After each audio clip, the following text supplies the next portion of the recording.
Nevada chalked up the highest foreclosure rate in the country for the second straight month in April. Statistics released by Reality Track shows nearly 1,900 homes received an initial notice of default last month, a 40% increase from a year ago. Meanwhile, a total of 3,227 homes received some sort of foreclosure-related filing in April, down 15% in March and down 17% from a year ago. The State Senate committee reviewed a bill on Thursday to ease requirements on lenders seeking to foreclose. The bill, AB 300, unanimously passed the Assembly last month. Current law says lenders must personally know the history of a home loan before they can foreclose on a property.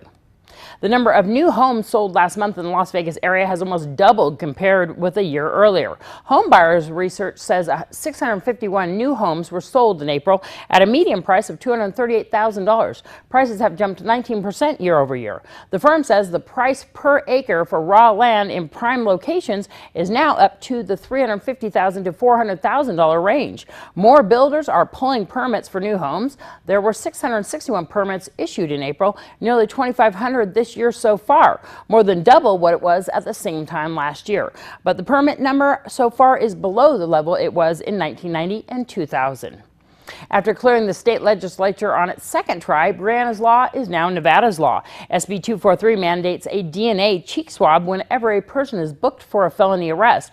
If the arrest is deemed legitimate, the DNA would be cross-referenced with DNA from other crime scenes to see if the arrestee was involved. The proposal is named after Brianna Dennison, who was raped and murdered in Reno in 2008. Proponents believe that such a law may have saved Dennison because her murderer had a prior felony arrest.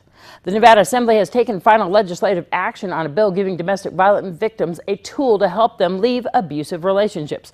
The Assembly agreed with an amendment attached by the Senate to AB 284. The bill, which has been sent to Governor Brian Sandoval's office, allows domestic violence victims to get out of housing leases without penalty.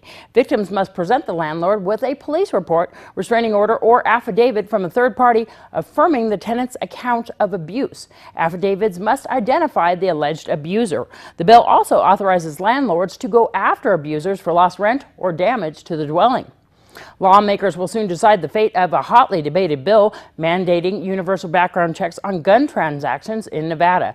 Members of the Assembly Judiciary Committee heard arguments for SB 221, which requires faster reporting of court findings of mental defect in addition to the background check provisions. It also requires doctors to report if a mentally ill person makes a specific threat against themselves or someone else. I'm Deanna O'Donnell. That's your news across Nevada.